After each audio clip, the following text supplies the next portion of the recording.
Ancient Monadnock, silent pine-girt hill, whose majesty could move a Whittier's quill, whose distant brow the humbler pen excites, whose purpled slope the raptured gaze invites.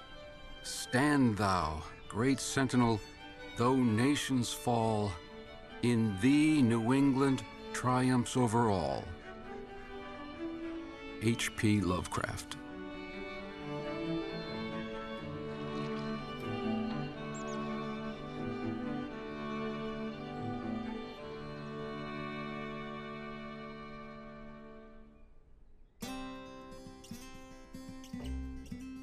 In southwest New Hampshire stands a mountain that reaches 3,165 feet above sea level. On the busiest days of the year, up to 5,000 people hike the 38 trails, making it the most climbed mountain in North America, and the second most climbed in the world. Named by the original inhabitants of the area, the Abenaki, often called the Abenaki, Mount Monadnock is more than a mountain.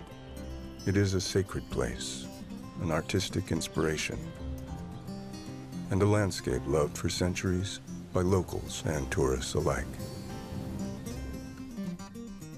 I think a lot of people see it for its history, for its connections with Thoreau and with Emerson and with Abbot Thayer and famous painters.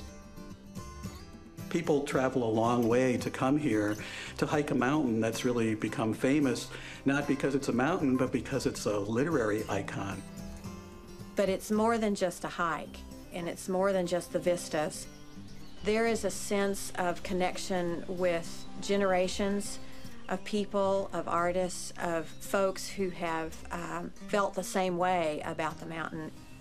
There are plenty of places in New Hampshire where you can hike and enjoy solitude and a deep wilderness experience. If that's what you seek, you probably won't go back to Monadnock. That's not what Monadnock is about.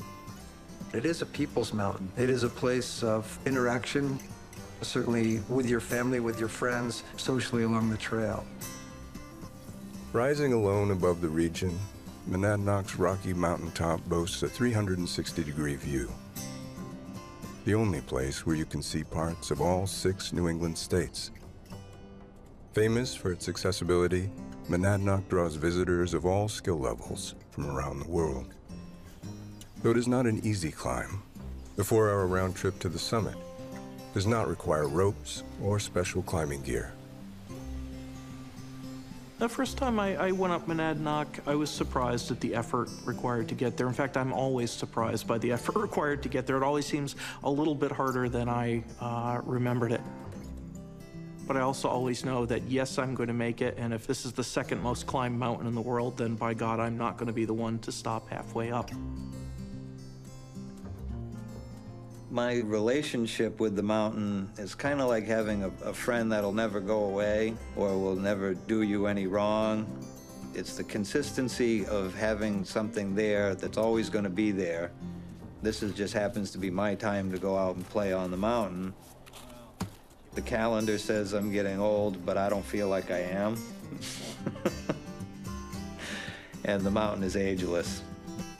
Unlike in the western United States, where large tracts of public land were preserved as national parks before they could be developed, Mount Monadnock had to be preserved acre by acre from private property, and eventually was designated a New Hampshire State Park.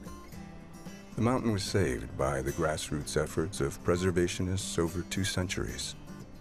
Painters, lawyers, foresters, and local politicians alike were all inspired to protect this unique New England landmark from development. And when we talk about who saved Mount Monadnock, it's easy to argue where the lion's share of the credit should go. And often it's to an individual or an entity or an organization, when the reality is the mountain itself engendered such a feeling among the people of the region.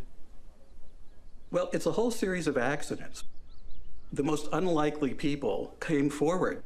people who were busy doing other things came forward, often at the last minute.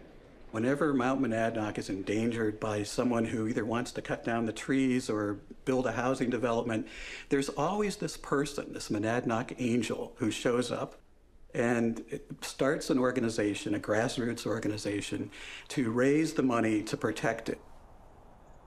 The story of Monadnock is as much about the people who loved it as it is about the mountain itself.